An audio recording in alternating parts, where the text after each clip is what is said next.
Mi nombre es Manuel Román Lacayo, soy el subdirector del Centro de Estudios Latinoamericanos en la Universidad de Pittsburgh. Es mi placer reanudar la serie Charlemos. Tenemos con nosotros esta tarde el panel o la charla sobre las elecciones en el Perú, qué ha pasado y qué se viene. La discusión estará basada en los artículos de Julio Carrión, de la Universidad de Delaware, y de José Incio, de nuestra universidad, en conjunto con Moisés Arce. La conversación va a ser moderada por Jennifer Sir, y les agradezco su participación. Y sin más que referirme, le paso la voz a Jennifer. Bienvenidos. Gracias, Manuel. Hola a todos. Espero se encuentren bien lo mejor posible en estos días. Muchas gracias por estar acá. Quería empezar presentando a los dos que van a charlar conmigo hoy sobre las elecciones peruanas. Empiezo con José Incio, quien es estudiante de posgrado en la Universidad de Pittsburgh, donde estudia la política subnacional, la democracia, la maldición de los recursos a nivel local, más élites y burocracias locales, y la metodología. Ha dictado cursos sobre estadísticas y metodologías en la Pontificia Universidad Católica de Perú y la Universidad Antonio Ruiz de Montoya. Tiene varias publicaciones ya, siendo estudiante de posgrado, impresionante, incluyendo un artículo en Comparative Political Studies con Alicia Holland, y el artículo que vamos a hablar un poco hoy de la revista de Ciencia Política que se llama Peru, an Extreme Case of Divided Government, coautoriado con Moisés Arce. Luego tenemos a Julio Carrión, quien es Associate Professor, está en inglés, lo puse en inglés, y Associate Chair of Political Science and International Relations en la Universidad de Delaware. Él tiene su doctorado en Ciencia Política de la Universidad de Pittsburgh, o sea, los dos vienen de una formación parecida y muy buena. Julio tiene muchísimas publicaciones, varios capítulos de libro, varios libros, y unos artículos también en Representation, International Area Studies Review, Revista Latinoamericana de Opinión Pública, y un artículo de Latin American Research Review que servirá como una base de la charla hoy y que se llama Takeoff and Turbulence in Modernizing Peru. Así que bueno, bienvenidos a Julio y a José. A ver, hablemos, tenemos mucho que hablar. Y cosas muy inciertas aún, ¿no? Pasaron 2 semanas desde la segunda vuelta. Sí, ¿no? Casi 2 semanas. 2 semanas. Fue una elección muy peleada, bien como lo sabemos, y ahora con todas las actas contabilizadas, el resultado debería ser, parece ser, debería en el sentido del conteo, ¿no? Que ganó Pedro Castillo, del partido quizás prestado de Perú Libre.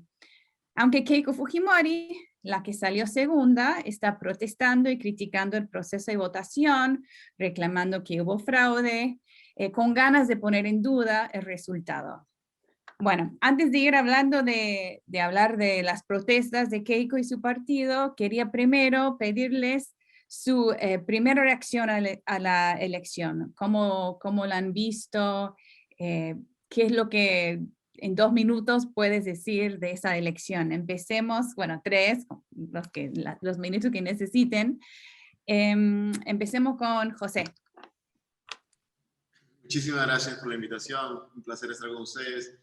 A ver, mi primera reacción a este punto, después, como bien dicen, después de 2 semanas de haber terminado el proceso, la votación, y frente a un escenario todavía incierto, yo creo que mi primera reacción sería que este es un escenario que, aunque previsible, por lo que hemos venido viendo durante la campaña y antes, digamos, este nivel de polarización y enfrentamiento entre los candidatos y digamos, todo lo que se ha venido acumulando era previsible, pero igual no deja de ser triste y bastante doloroso, sobre todo para lo que se está viviendo en medio de una pandemia, de una recesión económica muy importante. Digamos, nuestras élites políticas no están comportándose a la altura, ¿no? Y yo creo que justamente yo creo que estas son las élites las que están agudizando la polarización social con estos pedidos, como tú mencionas, de impugnaciones, en muchos casos, en la mayoría, sin ningún tipo de base, etcétera, que nos están llevando a un punto de no retorno y generando mayor incertidumbre. Por ejemplo, ayer domingo me pareció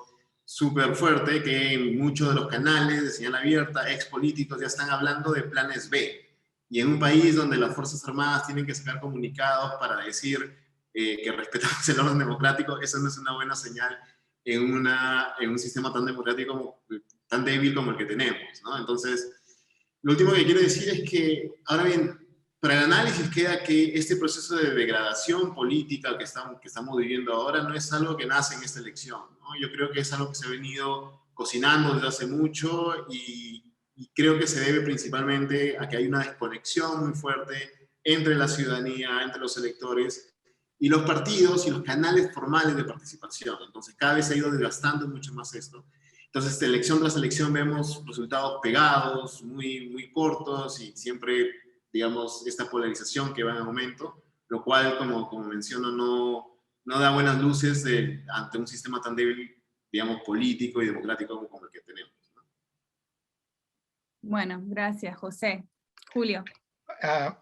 Simplemente para agregar sobre lo que ha dicho José, creo que si lo vemos un poquito en perspectiva histórica, desde el 2001, que fue la primera elección presidencial desde la caída de Alberto Fujimori, yo diría que esta es una elección de ruptura, ¿no? Es un momento que cierra una etapa y probablemente esté abriendo otra. Lo que no sabemos es cuáles van a ser, ¿no? El perfil de esa etapa que se está abriendo, pero es claro que es una elección de ruptura que no tendría que haber sucedido de esta manera necesariamente. Creo que ha habido una serie de elementos contingentes que ha hecho que la segunda vuelta sea una competencia entre Keiko Fujimori y Pedro Castillo. Podría haber sido de manera completamente distinta si no hubiera sido por la fragmentación política de la derecha peruana.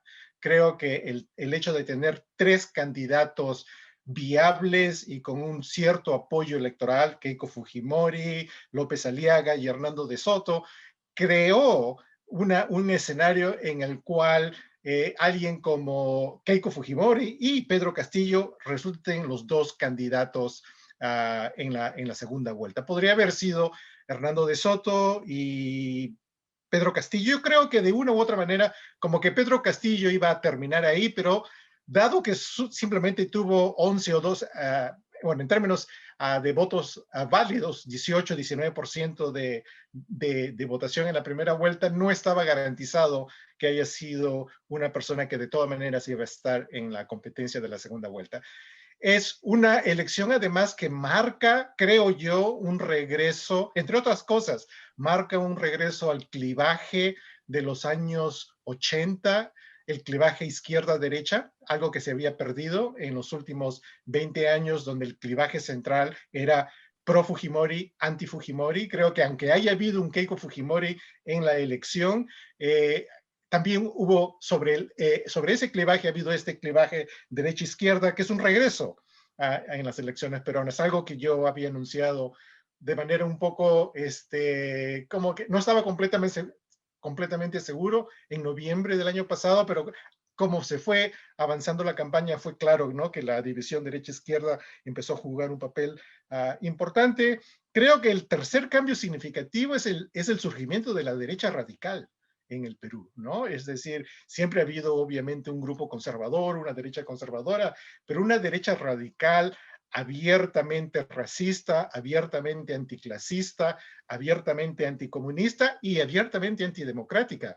Y creo que eso ha empujado a Keiko Fujimori a tener posiciones mucho más radicales desde la derecha que tradicionalmente ella había tenido. Y termino diciendo que estamos en un momento de incertidumbre, ¿no? No está muy claro si las instituciones electorales van a aguantar las tensiones que estamos viviendo en este proceso. Y como había señalado José, en este momento se está discutiendo los posibles planes B cuando ni siquiera estamos, ¿no?, empezando el plan A. Y creo que hay una gran incertidumbre. Alguna de esas cosas que vamos a conversar probablemente luego, ¿no?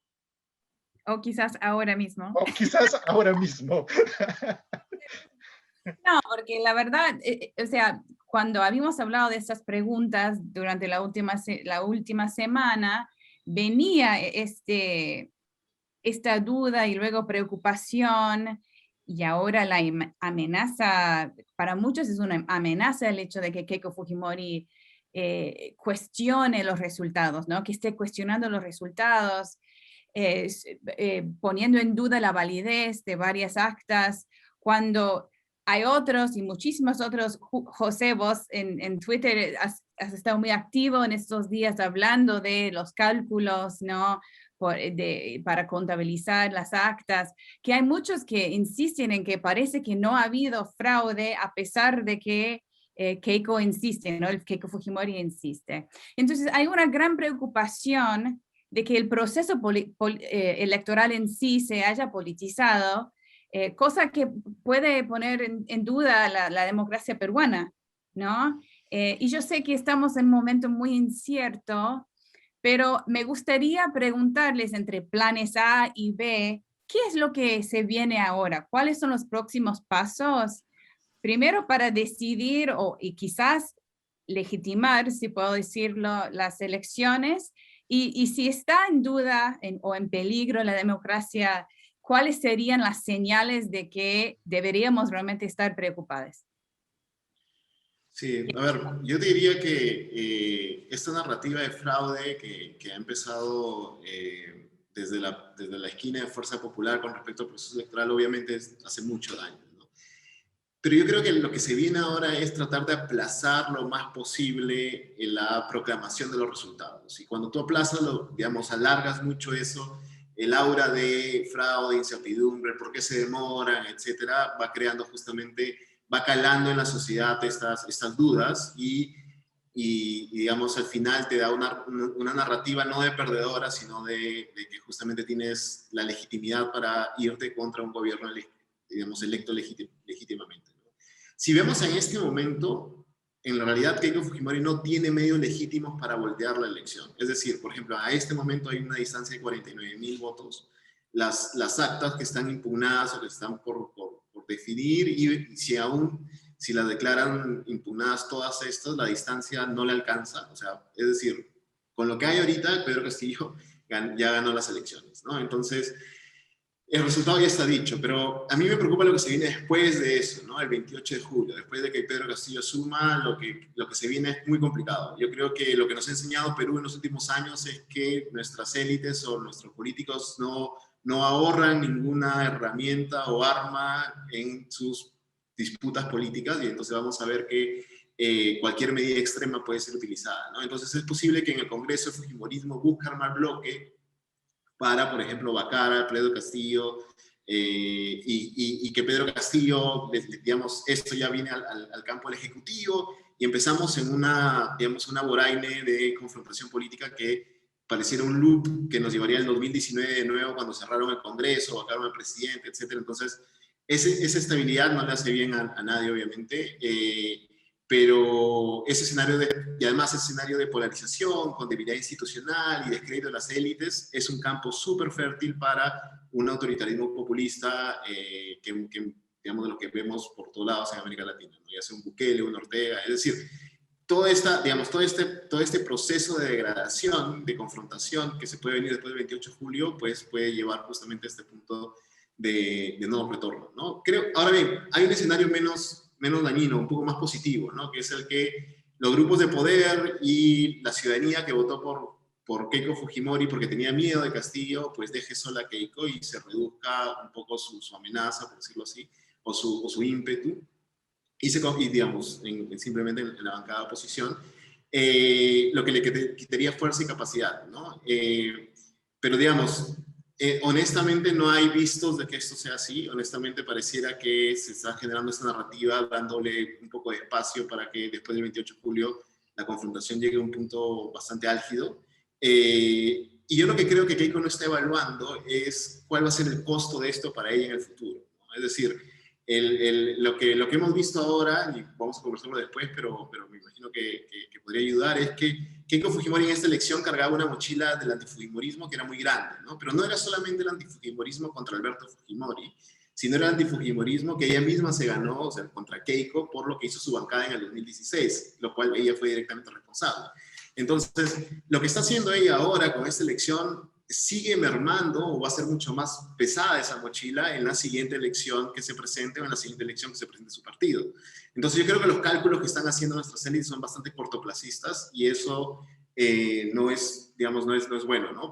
Justamente para cuando hablemos de estabilidad o gobernabilidad. Entonces, en resumen, yo creo que lo que se viene, se va a aplazar la proclamación. No veo el espacio en el cual se dé una vuelta muy de los resultados, a menos que se cree un escenario completamente legítimo. Pero lo que se viene después del 28 de julio yo creo que es lo más complicado, ¿no? Para agregar sobre lo que ha dicho José, yo creo que, para empezar, ¿no? Un poquito de... Creo que es necesario señalar que si Pedro Castillo hubiera perdido las elecciones y Keiko hubiera ganado, en este momento estaríamos discutiendo sobre los reclamos de Pedro Castillo de fraude y el hecho de que él perdió las elecciones debido al fraude. Algo que él incluso antes de la segunda vuelta dijo que la única razón por la cual él podría perder las elecciones es por si había fraude. Lo cual significa que ninguno de los dos candidatos realmente tenía un compromiso actitudinal serio frente a la democracia. En este caso estamos obviamente hablando del caso de Keiko Fujimori, porque Keiko Fujimori tiene lo que yo llamaría una enfermedad política terminal. Es decir, si Keiko Fujimori no puede ganar una elección contra Pedro Castillo, ¿cuál es el candidato al cual puede derrotar, ¿no? Es decir, era el candidato perfecto para derrotar desde la perspectiva de Keiko Fujimori. Y lo curioso de la segunda vuelta electoral peruana es que, y alguien debiera escribir un artículo sobre ello, es que es un rechazo abierto de la lógica de Anthony Downs y del perseguir al votante medio, porque los dos candidatos se fueron a los extremos y dejaron al medio completamente desamparado, forzando al medio a escoger cualquiera de los dos extremos, ¿no? Y en esa lógica, obviamente, Pedro Castillo resultó ganando por un margen muy, muy pequeño. Yo estoy de acuerdo con José de que la lógica de Keiko Fujimori en este momento es de retrasar el nombramiento oficial de Pedro Castillo como presidente, pensando que cuanto más tiempo pase, algo milagroso puede ocurrir que la pueda convertir en el presidente. Tal vez hay un colapso total del partido Perú Libre, tal vez Pedro Castillo tiene un ataque cardíaco, tal vez algo pase, ¿no? Pero está esperando un milagro que no va a ocurrir, ¿no? Lo que ella no entiende es que cuanto más demandas de fraude haga, más fortalece la posición política de Pedro Castillo, porque lo hace aparecer como un candidato que está defendiendo la democracia peruana. Es decir, que esa es la ironía, ¿no? Que su rechazo a aceptar el proceso democrático está llevando a fortalecer a Pedro Castillo, no a debilitarlo. Ahora, en este escenario, creo que Pedro Castillo está logrando obtener el silencio, es decir, está evitando que la atención vaya hacia él y está ganando tiempo para poder formar un gobierno, porque ese debe ser en este momento el problema central que él tiene, de formar un gobierno, y es mucho mejor para él formarlo en un contexto donde nadie le está prestando atención, porque todo el mundo está viendo a Keiko Fujimori, y tal vez lograr resolver algunas de las tensiones que tiene con Perú Libre, probablemente pensar incluso en si es el momento de crear su propio partido con alguna gente que fue elegida en el Congreso, con alguna gente que está con Verónica Mendoza, es decir, crear un movimiento que lo apoye en el gobierno una vez que sea nombrado presidente en el 28 de julio, ¿no? Bien. Es interesante lo que dice sobre Pedro Castillo, porque a él ahora quiero ir ahora, porque no es un outsider bastante clásico en el sentido de que realmente quiso ser en algún momento elegido, perdió la elección a nivel departamental, Me gustaría saber un poco más, esto es una pregunta en particular para Julio, porque me gustaría hablar un poco de este fenómeno que es Castillo, no sé si llamarlo fenómeno, pero surgió aparentemente, digamos, hacía un mes antes de la primera elección no era factible su candidatura y de repente en las últimas semanas surgió por varias razones coyunturales, yo diría. Pero ¿quién es Pedro Castillo? ¿Qué representa? Con esto quiero hacer referencia al artículo que escribiste tú, Julio, hablando del excepcionalismo peruano en el caso de la ola rosada, ¿no? Que durante varios ciclos electorales ningún candidato o candidata presidencial de izquierda logró ganar una elección. O sea, Humala sería obviamente la excepción, pero él tuvo que moderarse bastante para poder ser elegido, digamos, para no solo para llegar a la segunda vuelta, sino para ganar la segunda vuelta. Y en tu artículo haces referencia a Nicolás Lynch, que habla de ese excepcionalismo peruano frente a la ola rosada. Entonces, yo no sé si para vos, sobre todo que mencionaste que la ideología ha vuelto a ser un clivaje importante para la competencia, quizás ideología sin partidos, ¿no? Pero ¿dirías que Castillo refleja entonces como la respuesta peruana de la ola rosada? ¿Cómo va a gobernar? ¿Lo ves más por el lado de Verónica Mendoza o más por el lado más radical, izquierda? ¿Es más populista que izquierda? ¿Quién es? Esa es una buena pregunta, porque todo el mundo todavía se está preguntando quién es Pedro Castillo. Es un enigma realmente, ¿no? Es decir, lo que sí sabemos es que no es un terrorista, no es un seguidor de Sendero Luminoso y no es un marxista-leninista radical. Eso no es, ¿no? Es un outsider tradicional, pero tuvo intentos de tener una carrera política porque fue candidato a una alcaldía en Cajamarca por, a Perú Posible, el partido de Alejandro Toledo, ¿no? Que es un partido centrista, ni siquiera lo llamaría de centro izquierda, ¿no? Es un partido centrista que ya desapareció y es curioso que Pedro Castillo no haya tenido ningún problema de pasar de esta organización a ser el representante de Perú Libre, porque obviamente nadie pensó, incluso Vladimir Cerrón pensó que ellos podían tener semejante desempeño electoral, ¿no? Lo más probable es que querían unas cuantas asientos en el Parlamento y eso era. Pedro Castillo, a pesar de que no es un ideólogo o un radical, es claro que Pedro Castillo representa el sentir común de lo que podríamos llamar la izquierda peruana, ¿no? Es decir, hay un lenguaje asociado con la izquierda peruana, especialmente la izquierda peruana de Cajamarca, donde por mucho tiempo Patria Roja, un partido maoísta, tuvo influencia, donde las rondas campesinas fueron rondas campesinas asociadas inicialmente con Patria Roja, que fue la respuesta de los campesinos frente a Sendero Luminoso. Por eso no es irónico que se acuse a Pedro Castillo de ser senderista cuando fue parte de las rondas que fueron justamente utilizadas para combatir a Sendero Luminoso. Pero yo diría que si uno observa sus discursos, si uno observa lo que fue diciendo a través de la campaña, es un populista, no de izquierda, es un populista tradicional y en muchos casos utiliza el lenguaje populista para evitar dar detalles sobre lo que podría ser su gobierno, ¿no? Es decir, ¿qué vamos a hacer con las compañías mineras? Bueno, el pueblo lo decidirá. ¿Qué vamos a hacer con los impuestos? El pueblo lo decidirá. Muchas cosas van a ser decididas por el pueblo y no está claro cómo es que el pueblo lo va a decidir, ¿no?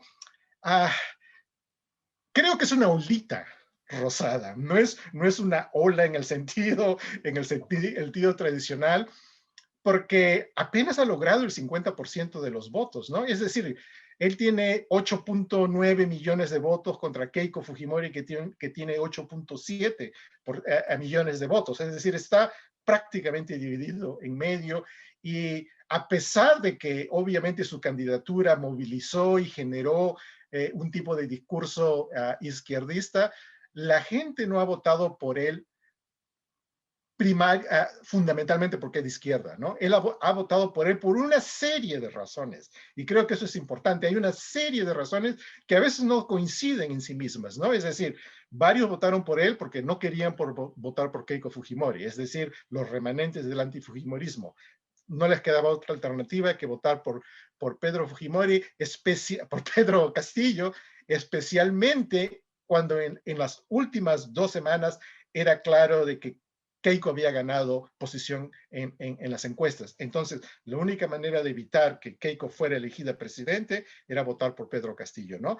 Él también representa el orgullo regional y étnico de mucha gente que no se ha visto tradicionalmente ninguneada en el Perú y no considerada parte, ¿no?, de la ciudadanía. Es decir, hay una identificación étnica importante con él, pero también representa, creo, el enojo de muchos peruanos frente a un Estado que fue incapaz de protegerlos en medio de una pandemia.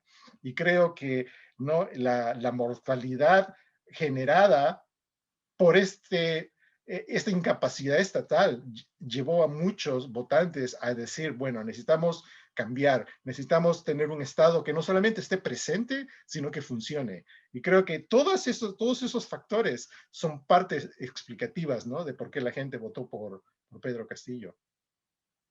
Es muy interesante porque estaba pensando justamente en ese contexto, ¿no?, estructural, político, social, económico, en el cual surge y sale Pedro Castillo como alguien factible solo al final. José, vos en el artículo que escribiste con Moisés Arce, hablan un poco de un contexto muy complicado. O sea, en el 2017 estaba el Niño Costero, ¿no? Ese fenómeno climático que bueno, podrías decir vos, que desastró, digamos, la costa peruana. Ahora estamos con la pandemia. Por primera vez en mucho tiempo, la economía peruana no luce en la región como siempre lucía, ¿no? En el sentido de que a pesar de todo hay crecimiento económico en el Perú. Eso ya no podemos decir más, la pobreza va aumentando. Un contexto de corrupción que podría haberle favorecido a Castillo no habiendo sido involucrado, digamos, en... Bueno, me gustaría que comentes un poco de, digamos, el contexto del año electoral en Perú y esos factores que podrían haber ayudado a formar y condicionar los resultados.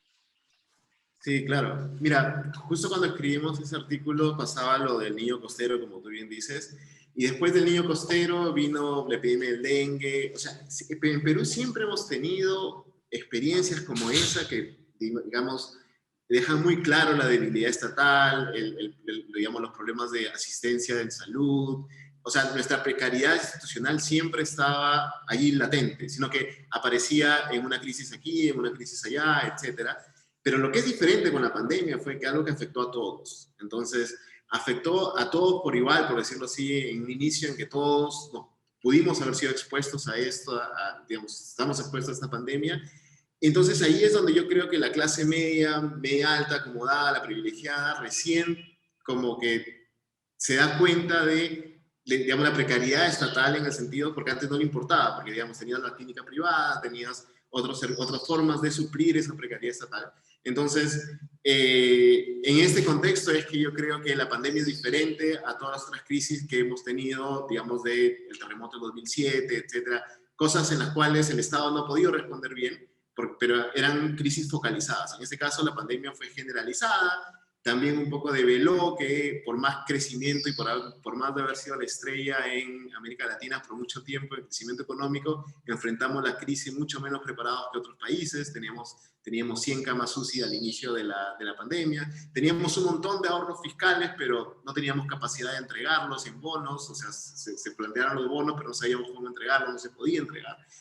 Entonces, todo este contexto de la pandemia justamente, digamos, reveló aún más la precariedad estatal, quitó nuestro velo de los ojos, por decirlo así, sobre que el crecimiento había sido un crecimiento bastante desigual, ¿no? Es un crecimiento que en términos macroeconómicos muy bueno, pero que, por decirlo así, como había dicho justamente en algún momento el que creó la frase, no que si la creó, pero la hizo popular, fue Toledo, no había chorreado para todos, ¿no? No había como que ese crecimiento no le había llegado a todos.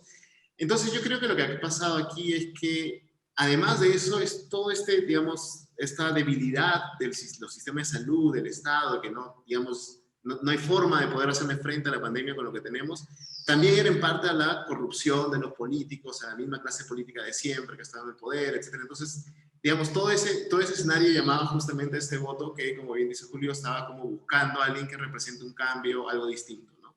Lo que yo creo que es diferente aquí es que yo justamente hablando un poquito, conversando con lo que mencionaron antes sobre el clivaje izquierda-derecha, yo propondría otro tipo de clivaje. Yo propondría que hay un clivaje de adversos al riesgo y no adversos al riesgo. ¿En qué sentido? Que obviamente coinciden bastante, pero yo creo que los adversos al riesgo son los electores que, digamos, se han visto beneficiados de justamente este crecimiento, que son los que, digamos, tienen más acceso a todo lo que este crecimiento económico, este desarrollo de los últimos años de Perú ha podido darles, ¿no?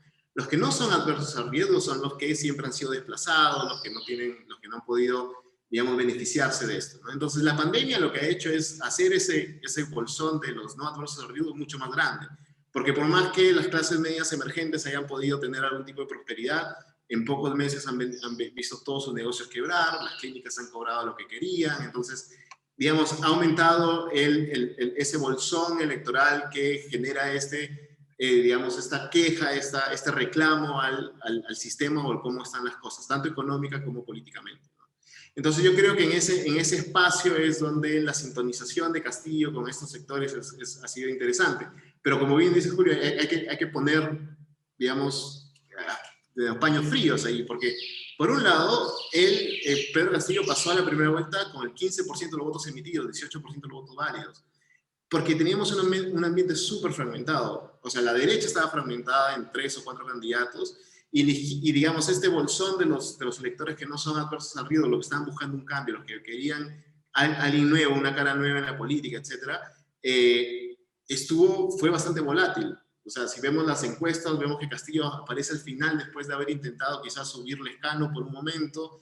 Verónica nunca despegó, pero no se encontraba hasta que hizo clic con este candidato, que además de un tema identitario, que yo creo que es importante, sí hay un tema también de trabajo de base, porque es sindicalista. Recordemos que tenía, digamos, la base, fue digamos, una figura predominante en una huelga de maestros en su momento, etcétera, pero yo creo que estuvo ahí porque en un contexto donde no tienes partidos que institucionalizados, que arraiguen las demandas sociales, el electorado es muy volátil. Entonces él estuvo en el momento, digamos, correcto para cuando empezó la ola a buscar a alguien, y él pudo agarrarse de esta manera, ¿no? Entonces yo creo que en pocas palabras yo te diría que el contexto ayudó bastante en este sentido a elegir a alguien como Castillo, porque justamente, digamos, había mucho más...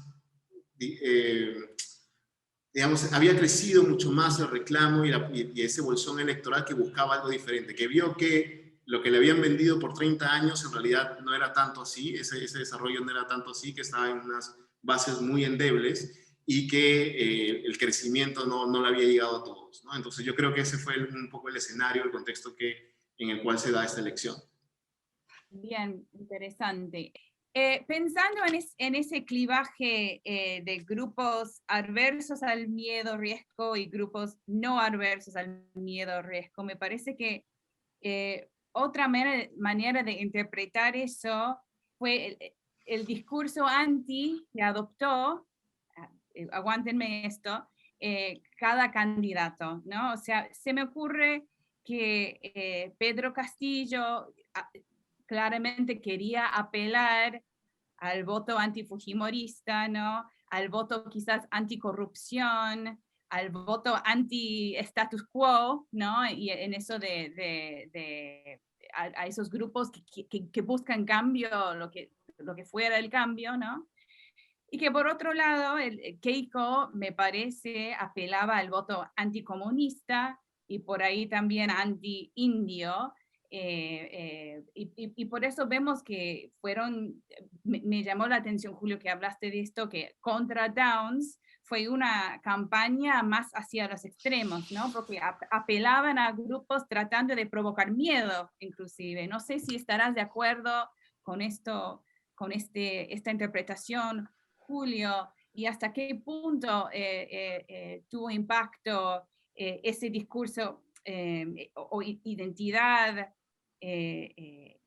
o el miedo, digamos, hacia el indio, hacia el comunismo, en el caso por el lado de Keiko, y hacia Keiko y la corrupción por el lado de Castillo.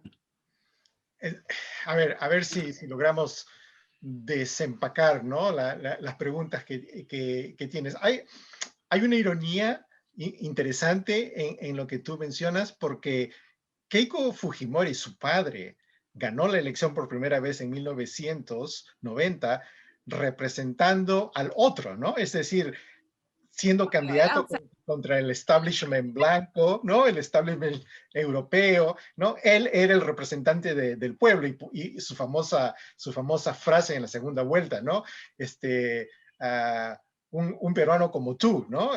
Lo cual resultaba un poco irónico porque no muchos peruanos realmente se parecen a Alberto Fujimori, pero en el ideario, ¿no? En el imaginario peruano tenía sentido, ¿no? Es decir, Alberto Fujimori estaba mucho más cercano culturalmente a la mayoría de los peruanos que alguien como Mario Vargas Llosa, ¿no? Ahora, 31 años después, Mario Vargas Llosa está apoyando a la hija de Alberto Fujimori que viene a representar el establishment blanco, limeño, tradicional, dominante, ¿no? Contra un candidato que creo que si hay un factor central en su victoria es el hecho que se apareció en los debates con un sombrero, ¿no? Y haber elegido un lápiz como su logo, como su, ¿no? Símbolo de campaña. Es decir, sombrero chotano asociado con las rondas campesinas y el lápiz que está asociado con la educación y el ser maestro. Esos son imágenes muy poderosas, ¿no? En el imaginario popular. La campaña de Keiko Fujimori, la campaña oficial, fue una campaña contra el miedo al comunismo, completamente de acuerdo. El racismo, sin embargo, es el racismo de aquellos que estaban haciendo campaña en los medios sociales a favor de ella. Quiero pensar que eso no fue algo que ella intentó hacer porque era políticamente estúpido, porque lo que hizo fue polarizar completamente el campo, pero el racismo que siempre fue asolapado en el Perú, como que se descubrió totalmente en esta última campaña, ¿no? Es decir, que los tipos de lenguajes y de imágenes y mensajes enviados en los medios sociales en el Perú era algo que yo honestamente nunca había visto, ¿no? Y creo que eso que activó un orgullo étnico y regional en mucha gente que decidió votar mucho más por Pedro Castillo en rechazo a ese tipo de racismo abierto que venía, ¿no? Desde el campo de Fujimori. No quiero decir la campaña de Fujimori, pero definitivamente muchos de aquellos que, ¿no? La apoyaban. Y eso es realmente interesante porque en general en el Perú, si uno observa las elecciones presidenciales desde el año 2001, como que el sur y el centro siempre han votado de manera similar. Es decir, hay un patrón, ¿no? Hay un patrón electoral que es distinto a Lima y al norte peruano, ¿no? Y a Loreto, que es, ¿no?, la parte de la selva. Son, digamos, es el equivalente casi como el sur norteamericano y las costas, ¿no? Las costas siendo Lima y el norte y el sur siendo, ¿no?, el sur peruano. Pero es un sur que generalmente vota por candidatos más asociados al cambio, menos tradicionales, menos ortodoxos, a pesar de que estos candidatos lo puedan ser. Es decir, en el 2001, Alejandro Toledo ganó las elecciones básicamente logrando el apoyo de esos sectores, ¿no? En el Perú. Pero no solo esos sectores, también la clase media limeña, por eso ganó con tanta facilidad.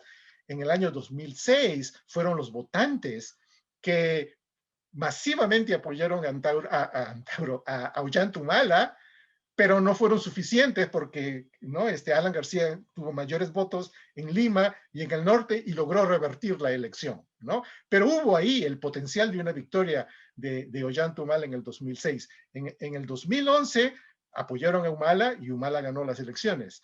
En el 2016 votaron en su mayoría por Keiko Fujimori contra Pedro Pablo Kuczynski.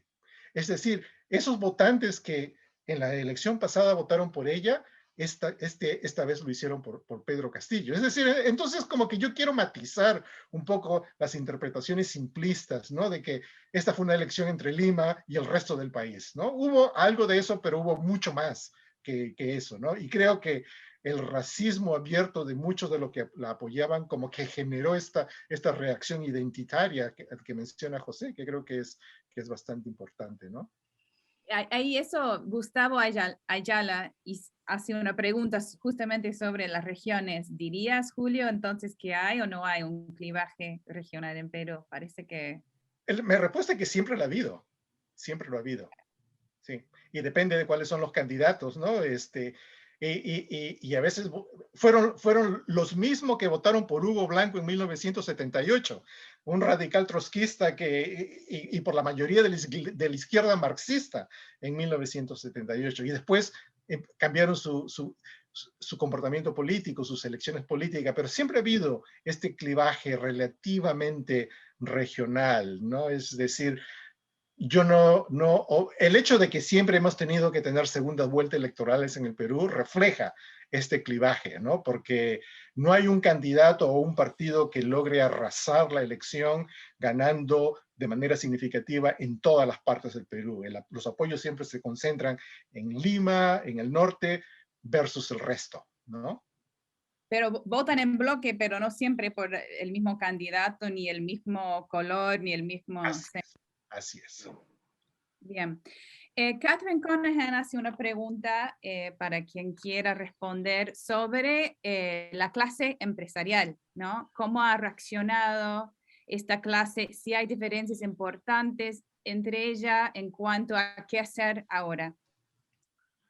A ver, me animo a dar las primeras impresiones sobre eso. Yo creo que la clase empresarial como, digamos, el establishment económico en estas elecciones, bueno, han tenido un rol bastante preponderante, bastante importante. Hemos visto, claro, como bien dice Julio, no necesariamente desde de la campaña, de los organizadores de la campaña de Keiko Fujimori, pero sí de sus allegados. Por ejemplo, hemos visto la idea de los paneles en Lima, como inversiones de ese tipo, en la cual, digamos, esta clase empresarial, que serían los que son más adversos a riesgo, obviamente, de que el sistema cambie o las cosas cambien, han intervenido bastante en la campaña, ¿no?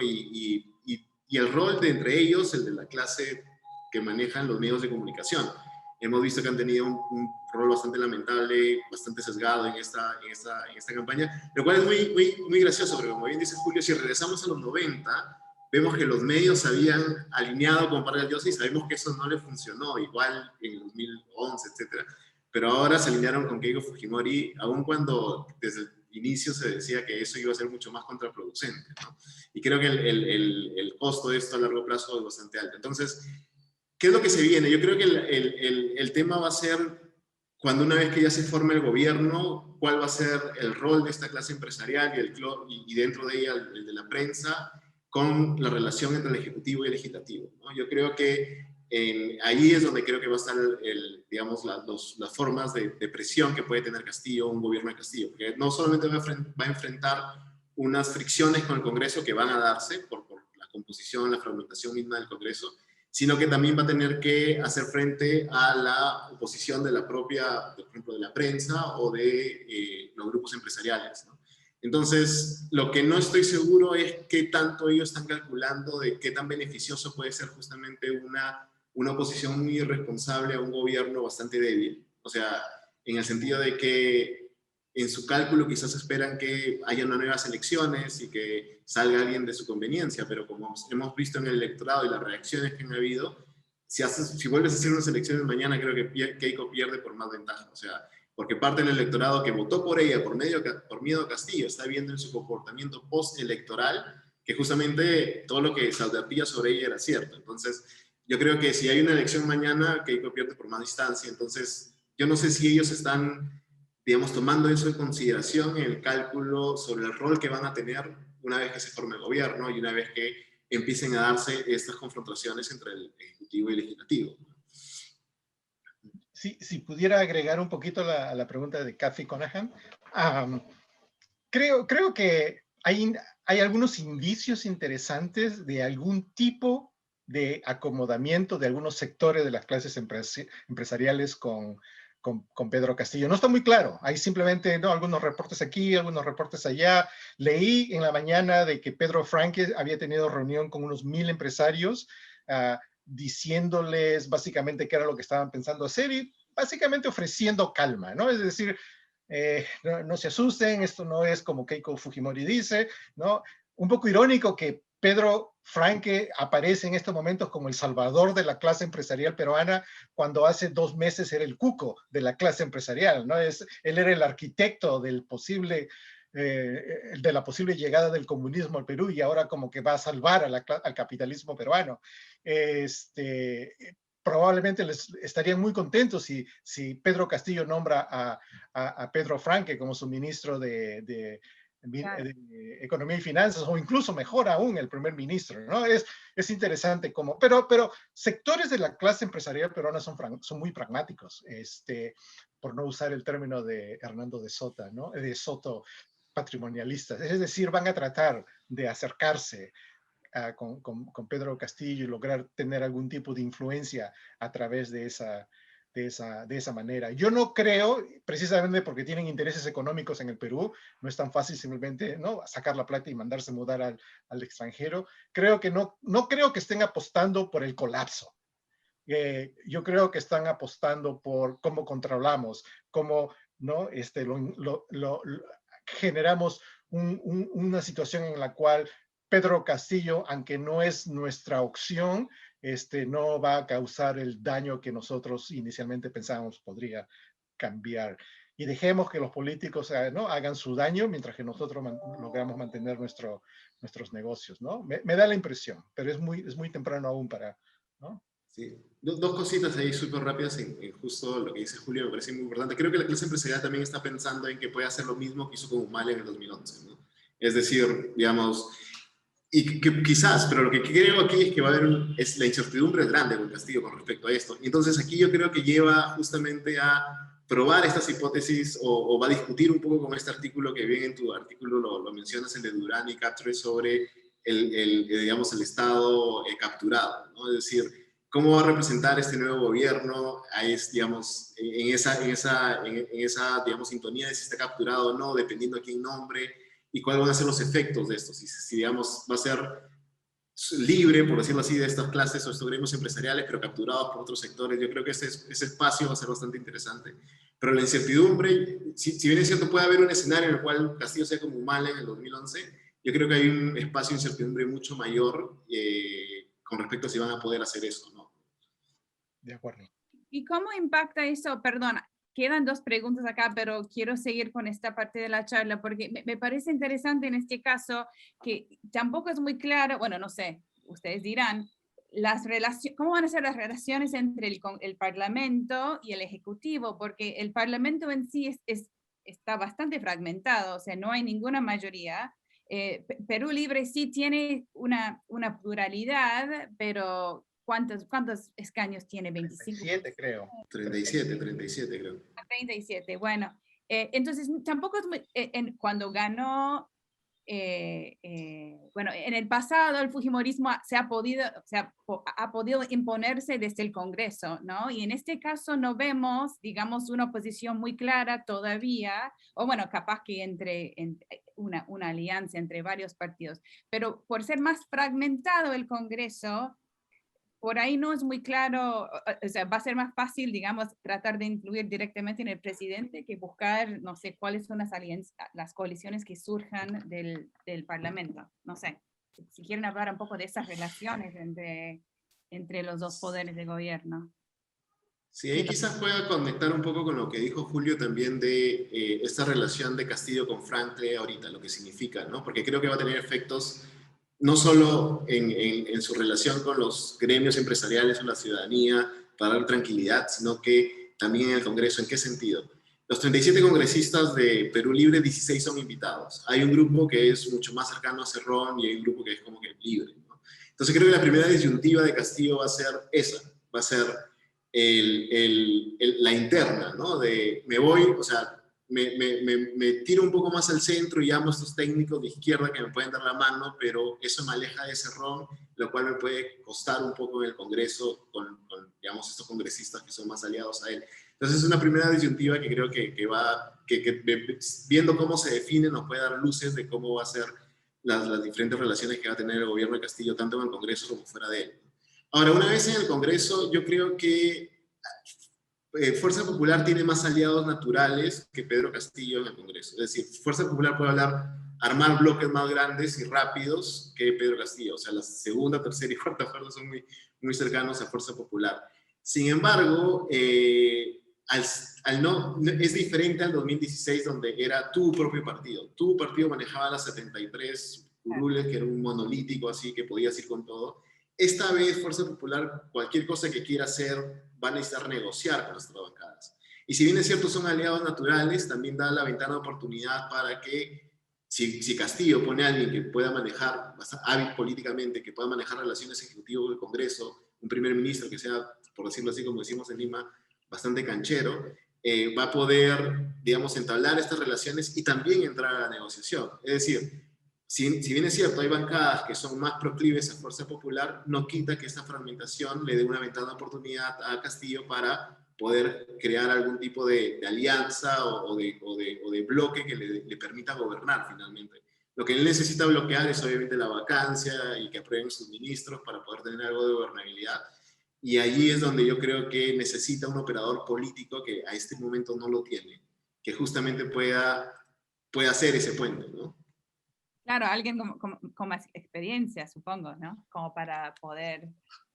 Sí, con más experiencia, pero también que conozca cuál es el otro interlocutor. O sea, que conozca el Congreso que hemos elegido, o sea, el Congreso, digamos, en primera vuelta se definió que este Congreso va a ser muy conservador y las dos opciones que hemos tenido para la segunda vuelta son muy conservadoras.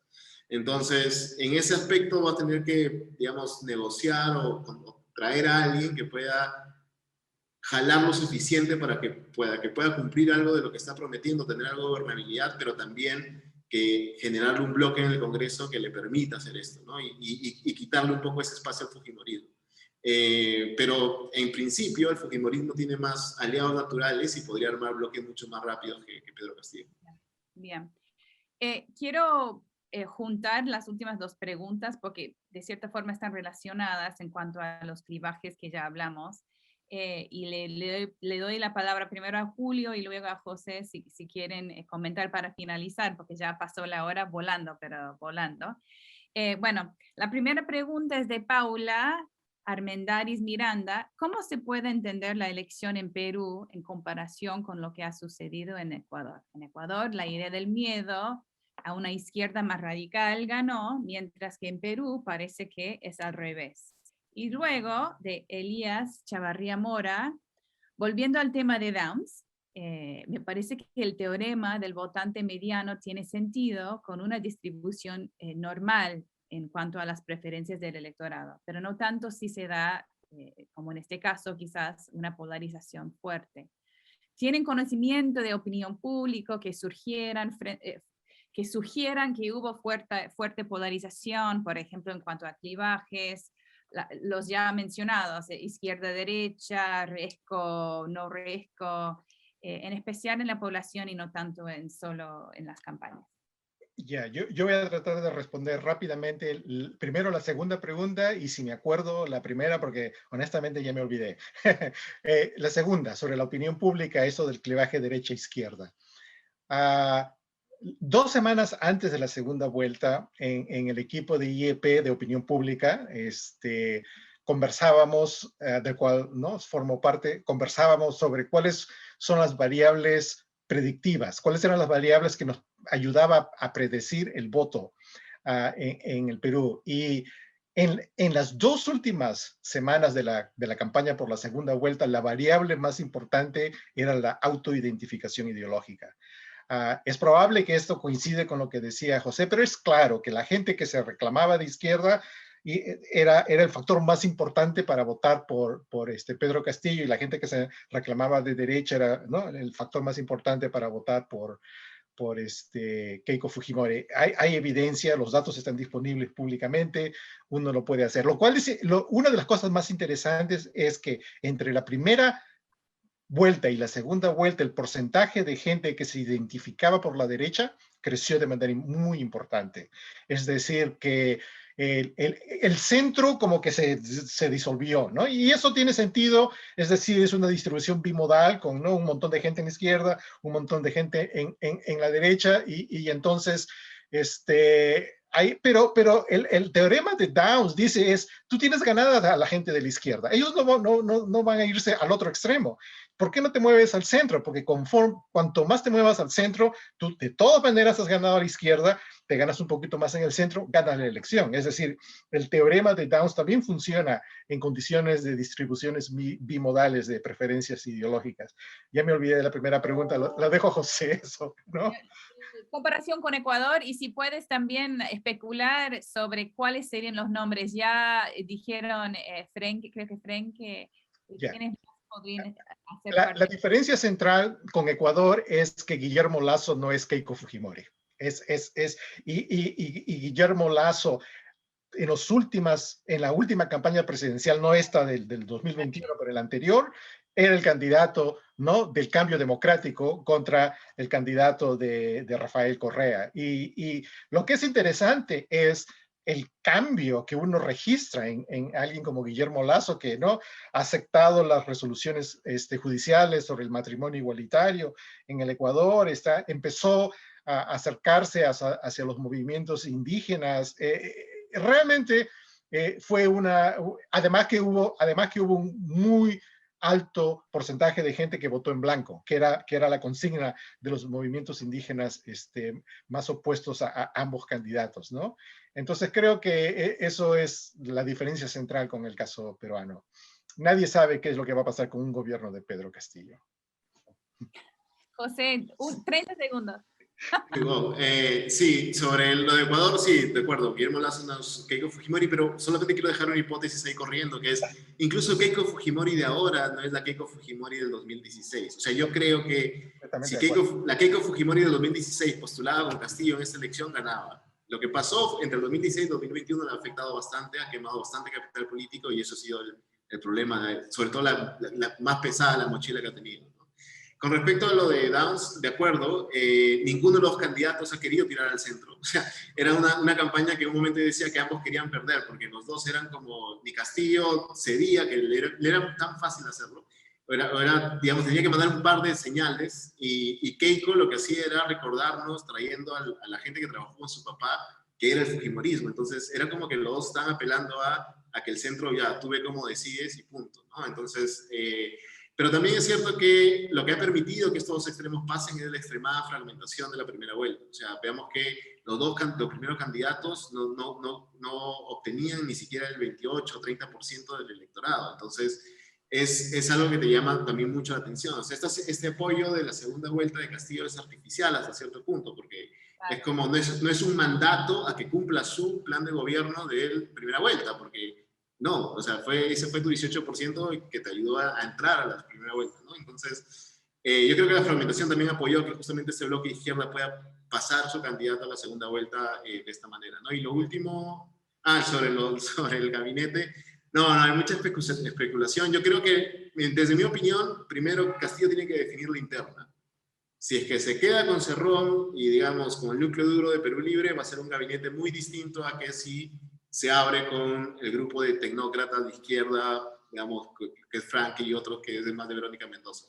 Y esa interna es la que yo creo que están por definirse, ¿no? Y es lo que vamos a ver en las siguientes semanas. Todo sería mucho más fácil con partidos políticos consolidados, ¿no?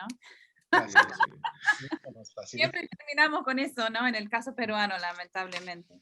Bueno, quisiera agradecer a los dos, realmente fascinante la charla, aprendí muchísimo, yo creo que el público también aprendió, mucha suerte y muchísimas gracias. Bueno, muchas gracias a todos. Hasta luego. Hasta luego, gracias.